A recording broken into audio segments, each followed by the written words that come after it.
Collingwood and Essendon have crossed swords in some of football's most famous matches. Since 1897, the two clubs have met 234 times, and more than 8 million people have packed the grandstands to watch them in action.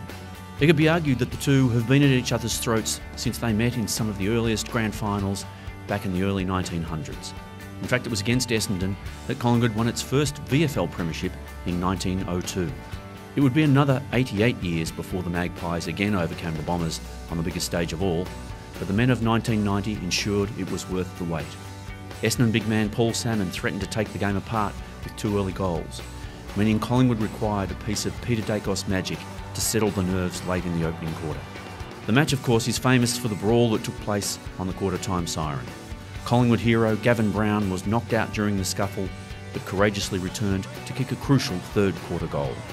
The victory was Collingwood's 14th on Grand Final day, and its first in 32 years.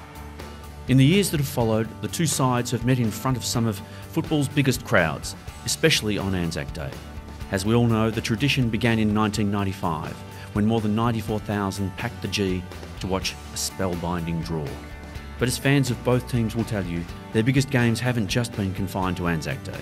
There were shades of the 1990 brawl just 4 years later, when players from both sides clashed before the game. The players, some still in their tracksuit tops, tangled after their cheer squad banners were located too close to one another when they ran out onto the ground. Fortunately, just as they did in 1990, the Magpies settled the better. They led at every change, en route to a 28-point win, with Jason McCartney kicking 4 goals. This time around, Collingwood will be smarting after its loss to Essendon on Anzac Day earlier this season. Can the Magpies get revenge for their 18-point loss in round 5? We'll find out at the MCG on Saturday afternoon.